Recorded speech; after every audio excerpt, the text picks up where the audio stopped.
Last week, we covered the epic start to the New Georgia campaign, as the Americans carried out a total of 4 naval landings that took the Japanese defenders completely by surprise.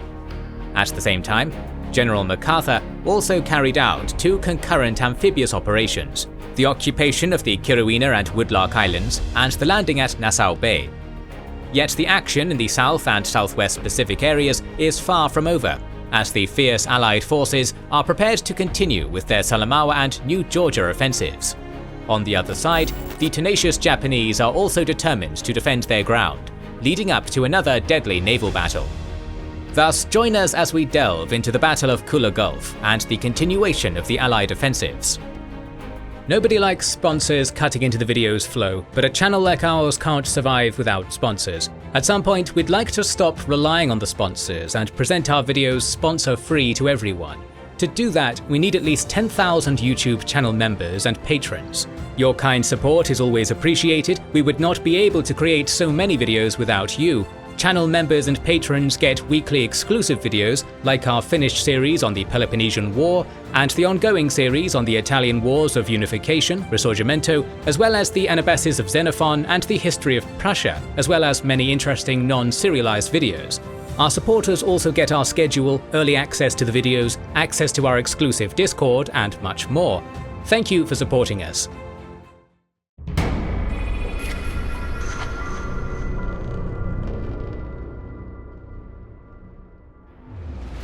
Today we'll begin our episode on the Bob Doobie front, as the 15th Brigade, now under the temporary command of Colonel Gwyn, prepared for its main offensive, hoping to trap the Mubo defenders like rats in a trap. By June 22nd, Gwyn had planned to send the untested 58th 59th Battalion to capture Bob Doobie Ridge from the Uradubi to the Coconuts, while Major Worf's commandos raided Malolo and Keller. 2 58th 59th Battalion companies would make the initial attack, with A Company being tasked with the capture of Guaybolum, while C Company had to occupy the Old Vickers position. Following them, B Company had the objective of moving across the ridge to gain control of the bench-cut track. Although exhausted because of their harsh and rapid march to Missim, the Australians would have to depart without respite, guided by Worf's commandos. As such, on June 26th, A Company set off from Missim, moving through Jeffreys OP towards their forming up point around Namling. On the night of June 28th, the remaining companies also stealthily left Miraz's camp, towards the new Bob Doobie Kunda Ridge. Before the main attack, however, 17 commandos established positions at Malolo on June 29th, but were instead ambushed by 30 Japanese, successfully escaping alive, but losing a valuable Bren gun.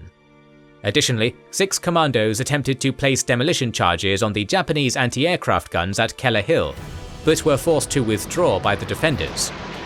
Although unsuccessful, both patrols probably helped to make the Japanese doubtful as to the direction from which the main attack might come.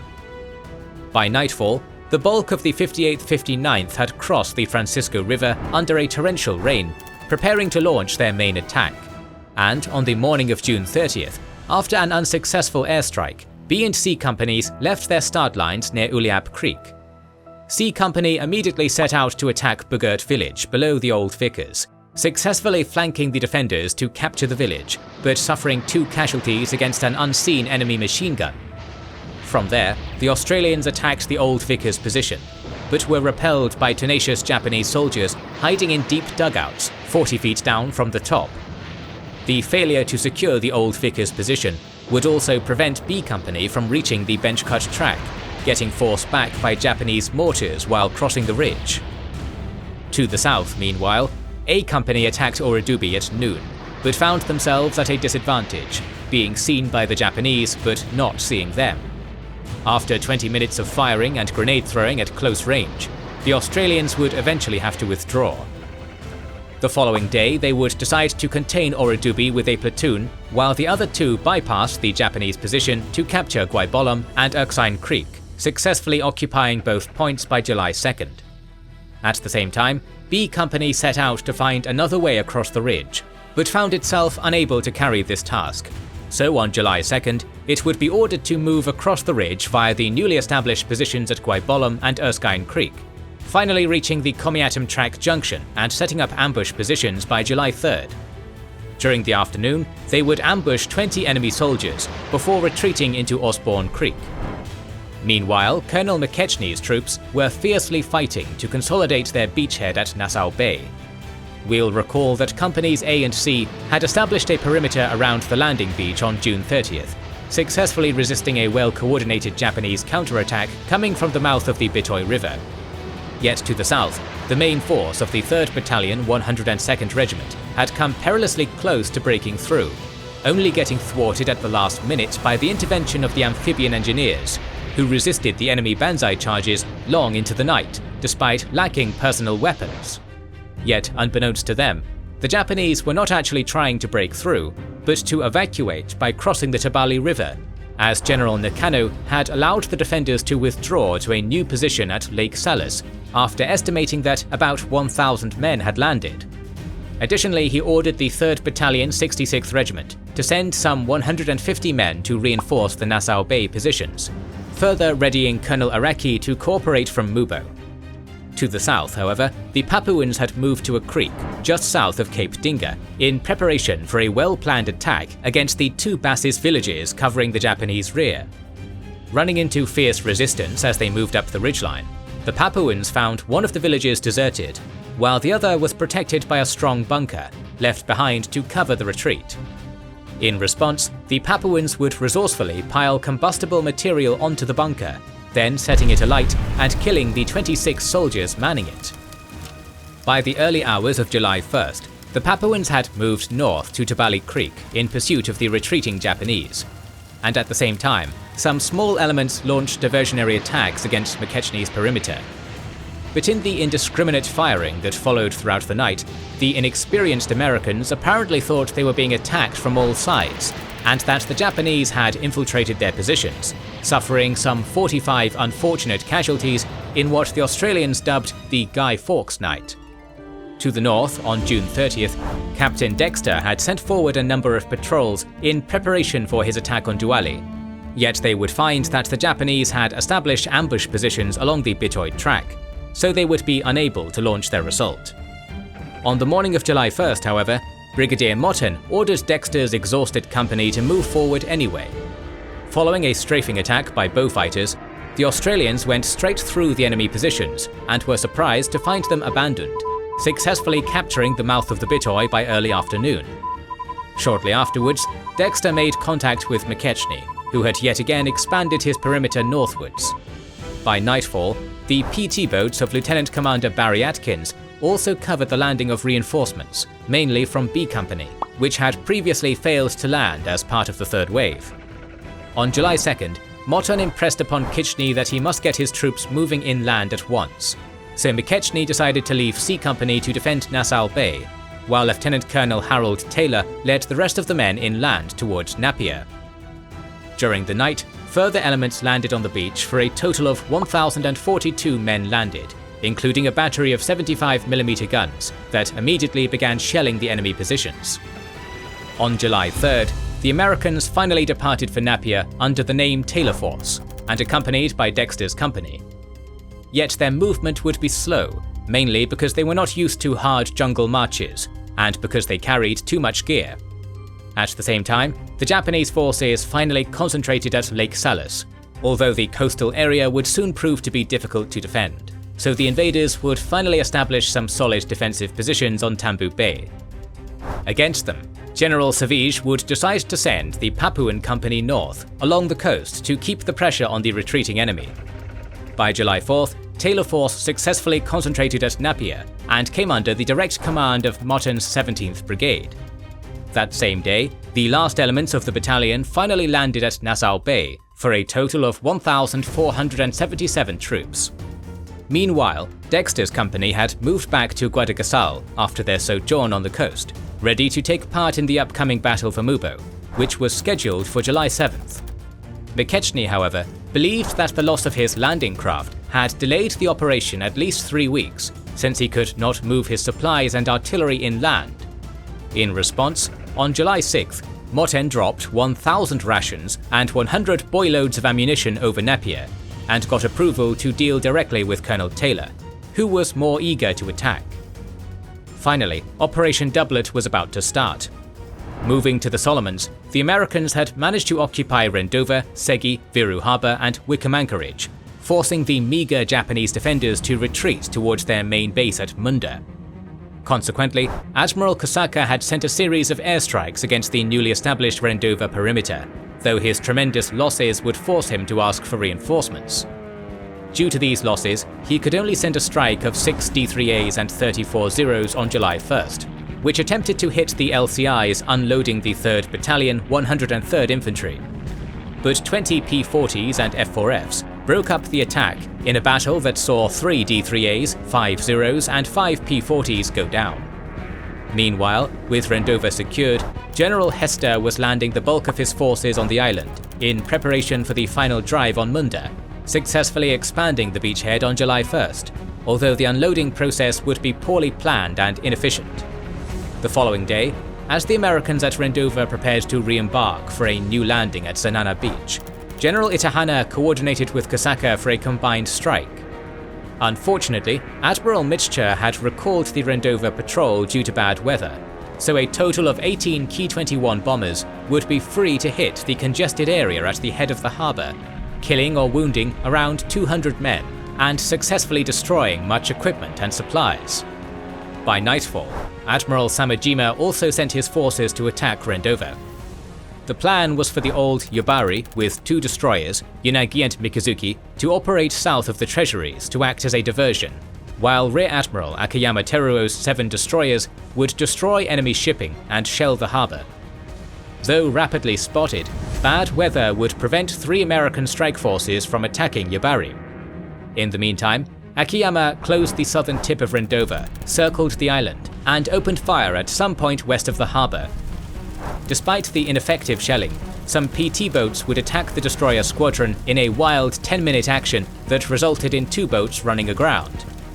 Concurrently, General Hester had designated the 1st Battalion 172nd Regiment and a company of the 169th Regiment as the Southern Landing Group. Commanded by General Wing, they were tasked with landing at Sanana Beach. On the afternoon of July 2nd, Wing thus undertook a daylight crossing on 12 LCIs and 4 LCTs, rapidly crossing the Blanche Channel before passing through Anayavisi entrance and into Roviana Lagoon to finally land around Sanana. Under the cover of Brigadier General Harold Barker's artillery, the Americans would successfully establish a perimeter for the arrival of the remaining elements of the 169th and 172nd Regiments, which would move to the beach in the following days. Yet despite this success, the Japanese air and naval attacks proved worrisome for Admiral Halsey, who was expecting the enemy to attempt a counter-landing with substantial forces on July 3rd. Therefore, he ordered Admiral Ainsworth to lay in wait off the west coast of Rendova, though no enemy ships would show up the next night. This was because Imamura and Kosaka agreed that they lacked the air and naval forces required for this, to the disgust of General Sasaki, who assumed command of the defense of Munda on July 2nd and vehemently wanted to attempt a counter-landing. On July 3rd, the Japanese could only attempt a small and unsuccessful fighter sweep over Rendova, and on July 4th, the island was reported secure by the Americans, as Rendova had been heavily reinforced with anti-aircraft guns and radars. Additionally, the movement of Wing's forces to Zanana was well underway, and preparations for the northern landings at Rice Anchorage were ready, which were aimed at cutting off Japanese reinforcements from moving down the Munda Trail from Bairoko. On the other side, Kosaka and Imamura had no intention of allowing New Georgia to fall the way Guadalcanal had, so they would decide to reinforce the island with 4,000 soldiers from the 13th and 45th Regiments. That day, Itahana and Kosaka also attempted to launch another combined strike, this time against the American activity in Roviana Island. Yet the Japanese would ultimately attack Rendova, getting intercepted by 32 Wildcats that successfully shot down 6 Ki-21s, 3 Ki-43s and 1 Zero without loss. This would be the end of the joint air operations, as Itahana needed to use his forces in the Salamaua area. Luckily for Kosaka, however, his reinforcements were arriving, which would allow him to rebuild his air strength by mid-July. Meanwhile, Admiral Turner had assigned a total of 7 destroyer transports, 2 fast minesweepers and 4 destroyers to carry Colonel Liversedge's 4,600 troops into the Kula Gulf. They would be covered by Ainsworth's task group, which would also deliver a preliminary bombardment of Villa and Bairoko. Thus, on the night of July 4th, Ainsworth led the northern landing group up the slot, while Akiyama's destroyers carried some 1,300 troops towards Villa, which was being used as a staging point for moving reinforcements to Munda. Around midnight, Ainsworth entered Kula Gulf, carefully avoiding the minefield laid back in May, and proceeded to shell Villa. Yet Ainsworth would fail to detect the Japanese vessels heading south, who instead managed to detect the Americans at 0:15 thanks to the new IJN radar on Nizuki. Greatly outnumbered, the Japanese decided to abort the mission. But before doing so, they would fire 14 torpedoes at a range of 10 miles. Astonishingly, the destroyer Strong would be hit by one of the torpedoes at 0:43, which almost cut it in two. By this time, the Japanese were headed back up the slot, so Ainsworth would fail to find his attackers, believing the torpedo to have come from a submarine. Therefore, while Liversedge's forces landed on the south side of the Pundukono River, Ainsworth sent the destroyers Chevalier and O'Bannon to rescue the survivors from Strong's crew, with Chevalier getting damaged by the Japanese guns at Enogai and by some unfortunate accidents. Meanwhile, the landing at Rice Anchorage went smoothly, even despite the rain, darkness, and intermittent shelling from the Enogai guns. Yet Turner had ordered the transport group to clear the Gulf by 0700, so the transports would have to leave hurriedly with a small percentage of the cargo unloaded, including important communications equipment. Additionally, some 300 men of the 148th Regiment would have to be landed further north, and would only catch up to the main body on July 7th. Though Strong had been sunk, the Japanese had failed to land their reinforcements, so Akiyama would decide to bring some 2,600 troops to Villa the following night, this time using 10 destroyers. As Halsey had advance notice of this, he ordered Ainsworth to return to Kula Gulf and await the Japanese, getting reinforced with the destroyers Radford and Jenkins to replace Strong, and the damaged Chevalier. Ainsworth's plan was simple but deeply flawed. Once radar had detected the Japanese, he would use his cruisers to smother them with 6-inch fire at the ideal range of 8,000 to 10,000 yards, which he believed was beyond the range of Japanese torpedoes, with his destroyers only using their torpedoes to finish off the crippled enemy. Departing Buin after sundown, Akiyama's forces would be divided into one covering force of 3 destroyers and 2 transport units of 3 and 4 destroyers each. Shortly after midnight on July 6th, Ainsworth's force arrived off the northwest point of New Georgia and then continued forward to enter the mouth of the Gulf. At the same time, Akiyama was arriving at the Kula Gulf, immediately detaching the 1st Transport Unit to land its 1,600 troops. By 0106, Nizuki's radar had detected the enemy, so the Japanese were prepared to fight. But as no confrontation erupted shortly afterwards, Akiyama began to detach his 2nd Transport Unit by 0143. At 0140, however, American radar picked up the Japanese, so Ainsworth would begin to close the range until the enemy was at 7,000 yards. By 0156, at a range of 6,800 yards off Nizuki, Ainsworth's cruisers would finally begin to fire at the enemy. Yet this would allow Akiyama to detect the enemy, thus preparing for the battle and recalling the 2nd Transport Unit before it could be engaged. Nonetheless, the Americans would manage to concentrate their salvos on Nizuki, which was promptly hit by several shells, set afire, and later sank, taking Admiral Akiyama's life as well. Despite this, the Japanese well-drilled torpedo crews quickly put a full salvo of 16 torpedoes in the direction of the American flashes, and as Ainsworth was unaware of the true range of the Type 93, he could do little to avoid his fate. 3 torpedoes struck Helena, and as a result, the cruiser broke in two, and the aft section quickly sank. Luckily, a torpedo hit St. Louis but failed to detonate, and another just missed Honolulu. As the Japanese began to retreat towards Buin, Ainsworth directed his 2 remaining cruisers to shell the 2nd Transport Unit at 0218, only causing some minor damage on 3 destroyers. Nagatsuki, however, would ultimately run aground near Bambari Harbor, and would finally be destroyed by American aircraft the next day. At 0330, Ainsworth at last decided to retire back to Tulagi, while the 1st Transport Unit completed the unloading of its 1,600 troops and then began its withdrawal. Though they lost 2 destroyers and its commander, the Japanese had managed to land their reinforcements and had successfully sunk Strong and Helena, so this is considered a Japanese tactical victory. With more Japanese reinforcements on the way, New Georgia would prove to be as hard to take as Guadalcanal had been.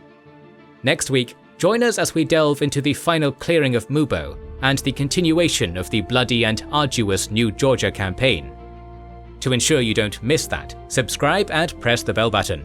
Please consider liking, subscribing, commenting and sharing, it helps immensely. Recently we have started releasing weekly Patreon and YouTube member exclusive content. Consider joining their ranks via the link in the description or button under the video to watch these weekly videos, learn about our schedule, get early access to our videos, access our private Discord, and much more. This is the Kings and Generals channel, and we will catch you on the next one.